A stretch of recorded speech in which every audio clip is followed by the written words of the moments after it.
Hello, it's Miss G back again with more of The Wizard of Oz. The Cowardly Lion. All this time, Dorothy and her companions had been walking through the dark woods. There were few birds in this part of the forest, but now and then there came a deep growl from some wild animal hidden among the trees. "How long will it be," the child asked of the Tin Woodman, "before we're out of the forest?" Just as she spoke, there came a terrible roar, and the next moment a great lion bounded onto the road. With one blow of his paw, he sent the Scarecrow spinning over and over to the edge of the road, and then he struck at the Tin Woodman with his sharp claws. But to the lion's surprise, he could make no impression on the tin, although the woodman fell over in the road and lay still.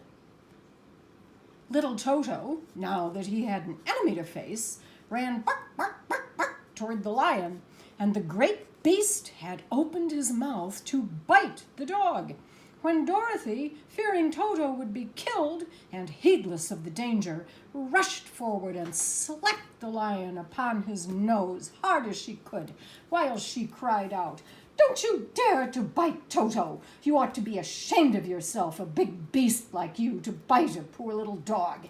You're nothing but a big coward." "I know it," said the lion, hanging his head in shame. "I've always known it, but how can I help it? I don't know, I'm sure. To think of your striking a stuffed man like the poor Scarecrow." "Is he stuffed?" asked the lion in surprise as he watched her pick up the Scarecrow and set him upon his feet while she patted him into shape again. "Of course he's stuffed," replied Dorothy, who was still angry. "Oh, that's why he went over so easily," remarked the lion. "Is the other one stuffed also?"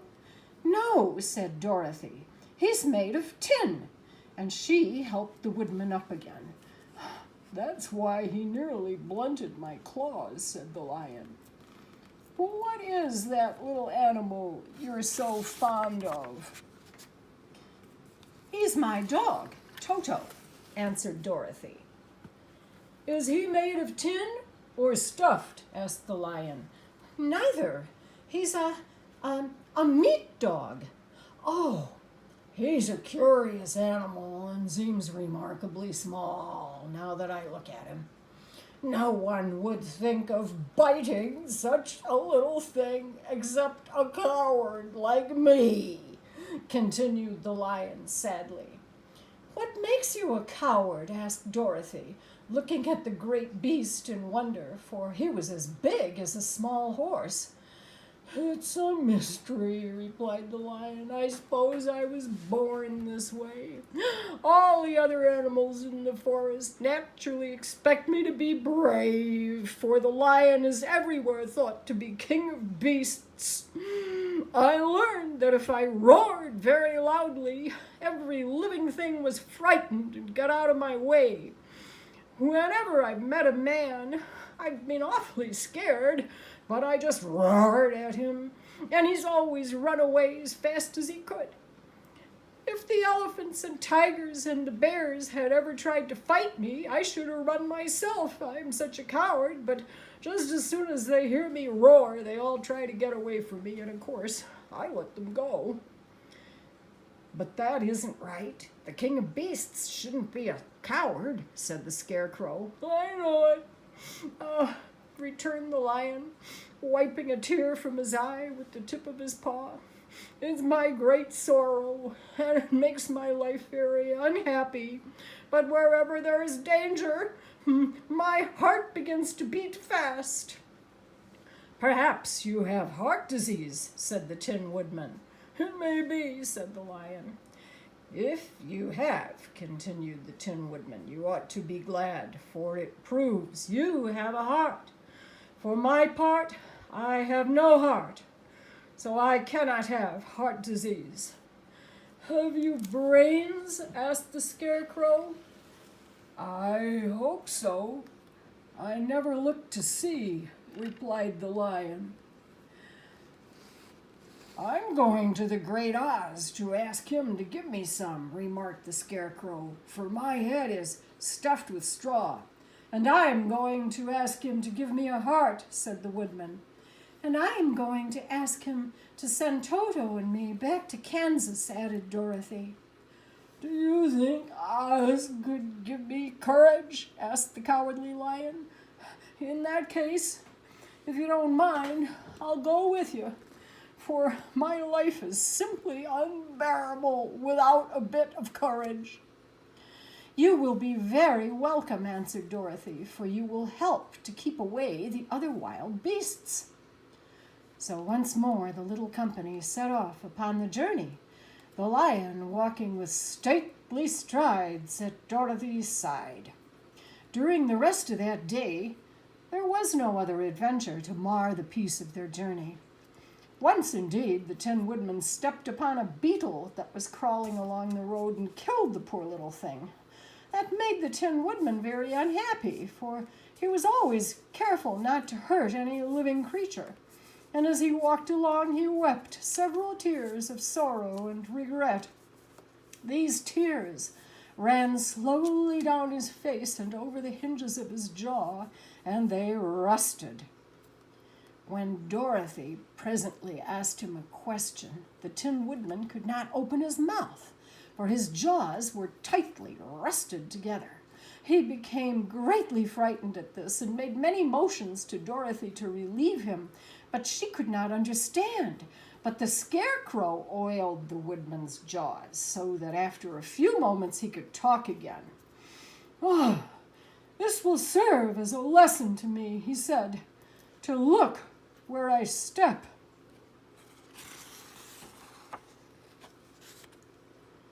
The journey to the Great Oz.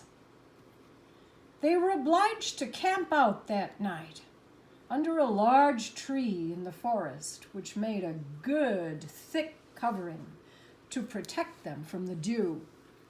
The Tin Woodman chopped a great pile of wood with his axe, and Dorothy built a splendid fire that warmed her and made her feel less lonely. She and Toto ate the last of their bread, and now she did not know what they would do for breakfast. But the lion went away into the forest and found his own supper, and no one ever knew what it was, for he didn't mention it. And the Scarecrow found a tree full of nuts and filled Dorothy's basket with them so that she would not be hungry for a long time. His padded hands were so clumsy and the nuts were so small that he dropped almost as many as he put in the basket. But the Scarecrow did not mind how long it took him to fill the basket, for it enabled him to keep away from the fire, as he feared a spark might get into his straw and burn him up. So he kept a good distance away from the flames and only came near to cover Dorothy with dry leaves when she lay down to sleep. Those kept her very snug and warm, and she slept soundly until morning, when she awoke refreshed. This was to be an eventful day for the travelers. They had hardly been walking an hour when they saw before them a great ditch that crossed the road and divided the forest as far as they could see on either side. It was a very wide ditch, and when they crept up to the edge and looked into it, they could see it was also very deep, and there were many big, jagged rocks at the bottom. The sides were so steep that none of them could climb down, and for a moment it seemed their journey must end. "I think I could jump over it," said the Cowardly Lion, after measuring the distance carefully in his mind. "Then we're all right," answered the Scarecrow, "for you can carry us all over on your back, one at a time." "Well, I'll try it," said the lion. "Who will go first?" "I will," declared the Scarecrow. "For if you found that you could not jump over the gulf, Dorothy would be killed, or the Tin Woodman badly dented on the rocks below. But if I'm on your back, it'll not matter so much, for the fall would not hurt me at all." I'm terribly afraid of falling myself, said the Cowardly Lion, but I suppose there's nothing to do but try it. So get on my back, and we will make the attempt. The Scarecrow sat upon the lion's back, and the big beast walked to the edge of the gulf and crouched down. Then, giving a great spring, he shot through the air and landed safely on the other side. They were all greatly pleased to see how easily he did it. And after the Scarecrow had got down from his back, the lion sprang across the ditch again. Dorothy thought she would go next, so she took Toto in her arms and climbed on the lion's back, holding tightly to his mane with one hand. The next moment, it seemed as if she were flying through the air, and then, before she had time to think about it, she was safe on the other side. The lion went back a third time and got the Tin Woodman, and then they all sat down for a few moments to give the beast a chance to rest, for his great leaps had made his breath short, and he panted like a dog that's been running too long. After the lion had rested, they started along the road, silently wondering, each in his own mind, if ever they would come to the end of the woods and reach the bright sunshine again. To add to their discomfort, they soon heard strange noises in the depths of the forest, and the lion whispered to them that it was in this part of the country that the Kalidas lived. Oh, they are monstrous beasts with bodies like bears and heads like tigers, and with claws so long and sharp they could tear me in two as easily as I could kill Toto. Suddenly they came to another gulf across the road, but this one was so broad and deep that the lion knew at once he could not leap across it. So they sat down to consider what they should do. And after serious thought, the Scarecrow said, "Here's a great tree standing close to the ditch. If the Tin Woodman can chop it down so that it will fall to the other side, we can walk across it easily." "That's a first-rate idea," said the lion. "One would almost suspect you had brains in your head instead of straw." The woodman set to work at once, and so sharp was his axe that the tree was soon chopped nearly through. Then the lion put his strong front legs against the tree and pushed with all his might, and slowly the big tree tipped and fell with a crash across the ditch with its top branches on the other side. They had just started to cross this queer bridge when a sharp growl made them all look up, and to their horror, they saw running toward them two great beasts with bodies like bears and heads like tigers. "They're the Kalidas," said the Cowardly Lion, beginning to tremble.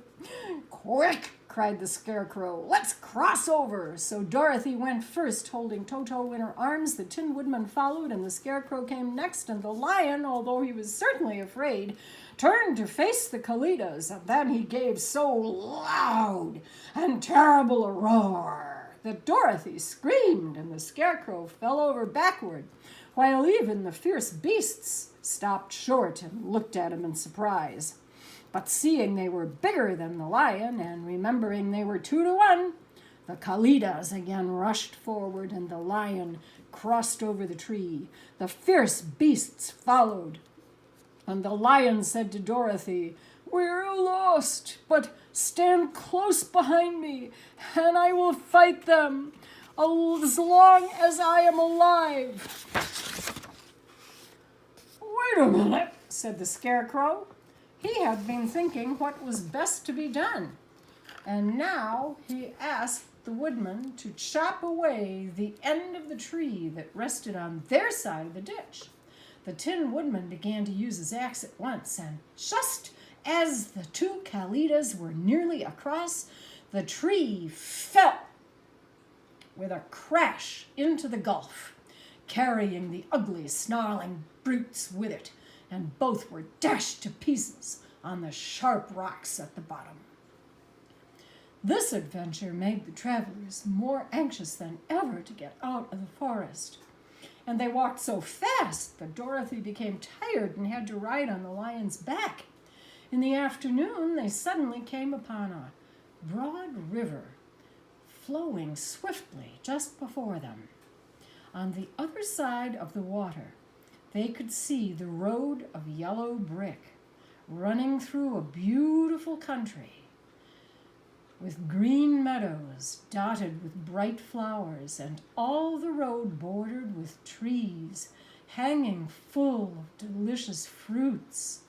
"How shall we cross the river?" asked Dorothy. "That's easily done," replied the Scarecrow. "The Tin Woodman must build us a raft so we can float to the other side." So the Woodman took his axe and began to chop down small trees to make a raft.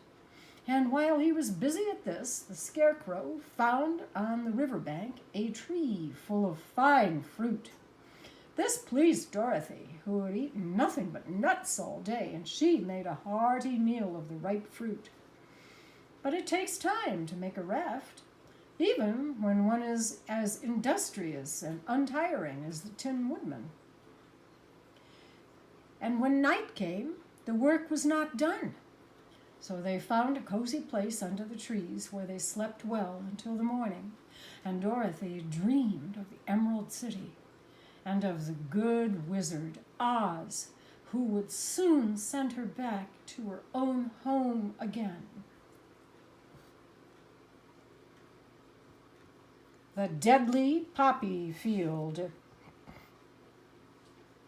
Our little party of travelers awakened the next morning refreshed and full of hope. To be sure, the broad river now cut them off from this beautiful land, but the raft was nearly done, and after the Tin Woodman had cut a few more logs and fastened them together with wooden pins, they were ready to start. Dorothy sat down in the middle of the raft and held Toto in her arms. When the Cowardly Lion stepped off upon the raft, it tipped badly, for he was big and heavy. But the Scarecrow and the Tin Woodman stood upon the other end to steady it, and they had long poles in their hands to push the raft through the water. They got along quite well at first, but when they reached the middle of the river, the swift current swept the raft downstream, farther and farther away from the road of yellow brick, and the water grew so deep the long poles would not touch the bottom. "This is bad," said the Tin Woodman, "for if we cannot get to the land, we shall be carried into the country of the Wicked Witch of the West, and she will enchant us and make us her slaves," or so they said. "We must certainly get to the Emerald City if we can," the Scarecrow continued, and he pushed so hard on his long pole that it stuck fast in the mud at the bottom of the river. Then, before he could pull it out again or let go, the raft was swept away and the poor Scarecrow left clinging to the pole in the middle of the river. "Goodbye," he called after them, and they were very sorry to leave him. Indeed, the Tin Woodman began to cry, but fortunately remembered he might rust, and so dried his tears on Dorothy's apron. Of course, this was a bad thing for the Scarecrow. "Oh, I am now worse off than when I first met Dorothy," he thought. "Surely there is no use for a scarecrow stuck on a pole in the middle of a river. I'm afraid I shall never have any brains after all."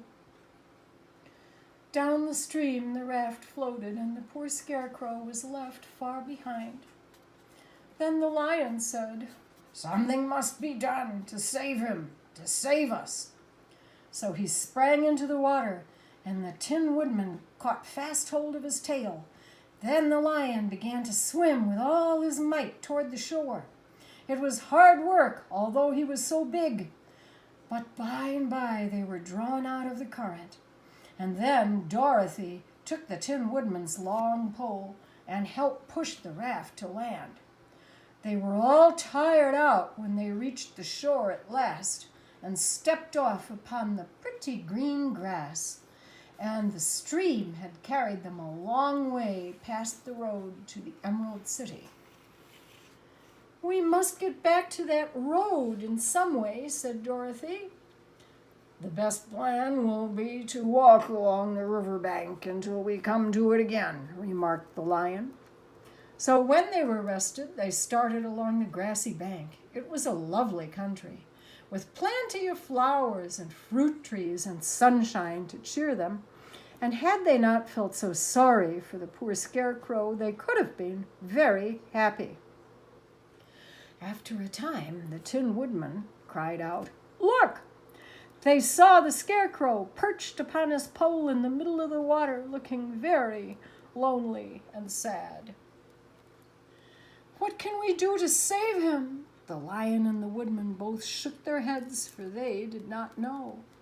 So they sat down upon the bank and gazed wistfully at the Scarecrow, until a stork flew by, who, upon seeing them, stopped to rest at the water's edge.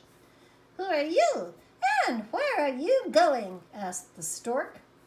"We're going to the Emerald City," answered Dorothy, "but we've lost the Scarecrow and are wondering how we shall get him again." "Where is he?" asked the stork.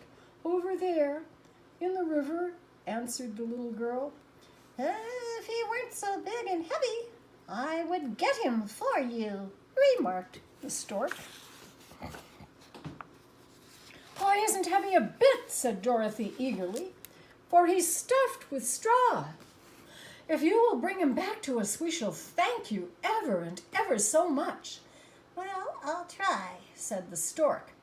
So the big bird flew into the air and over the water until she came to where the Scarecrow was perched upon his pole. Then the stork, with her great claws, grabbed the Scarecrow by the arm and carried him up in the air and back to the bank where Dorothy and the Lion and the Tin Woodman and Toto were sitting. When the Scarecrow found himself among his friends again, he was so happy that he hugged them all, even the Lion and Toto. As they walked along, he sang "Tol-de-ree-dee-o, tol-de-ree-dee-o." At every step, he felt so gay. They walked along, listening to the singing of the brightly colored birds and looking at the lovely flowers, which now became so thick that the ground was carpeted with them. These were big yellow and white and blue and purple blossoms, besides great clusters of scarlet poppies, which were so brilliant in color they almost dazzled Dorothy's eyes. They now came upon more and more of the big scarlet poppies, and fewer of the other flowers, and soon they found themselves in the middle of a great meadow of poppies. Now it's well known that when there are many of these flowers together, their odor is so peaceful that anyone who breathes it falls asleep. And if the sleeper is not carried away from the scent of the flowers, he sleeps on and on forever. But Dorothy did not know this, so presently her eyes grew heavy, and she felt she must sit down to rest and to sleep. "If we leave her here, she will die," said the Lion. "The scent's killing us all. I myself can hardly keep my eyes open. The dog is asleep already." It was true. Toto had fallen down beside his little mistress. But the Scarecrow and the Tin Woodman, not being of flesh, were not troubled by the scent of the flowers. "Run fast," said the Scarecrow to the Lion. "Get out of this deadly flower bed as soon as you can. We'll bring the little girl with us, but if you should fall asleep, you are too big to be carried."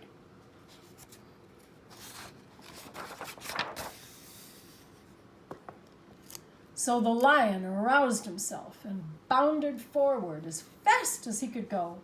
In a moment he was out of sight. "Let's make a chair with our hands and carry her," said the Scarecrow. So they picked up Toto and put the dog in Dorothy's lap. Then they carried the sleeping girl between them through the flowers. On and on they walked, and it seemed that the great carpet of deadly flowers that surrounded them would never end. They followed the bend of the river and at last came upon their friend, the lion, lying fast asleep among the poppies. The flowers had been too strong for the huge beast, and he'd given up at last, falling only a short distance from the end of the poppy bed, where the sweet grass spread in beautiful green fields before them. "We can do nothing for him," said the Tin Woodman sadly. "He's much too heavy to lift. We must leave him here, to sleep forever, and perhaps he will dream that he has found courage at last." "Oh, I'm sorry," said the Scarecrow. "The lion was a very good comrade for one so cowardly. But let's go on." They carried the sleeping Dorothy to a pretty spot beside the river. Here they laid her gently on the soft grass and waited for the fresh breeze to waken her. And that's the story for today. Thank you. Have a nice afternoon. Bye.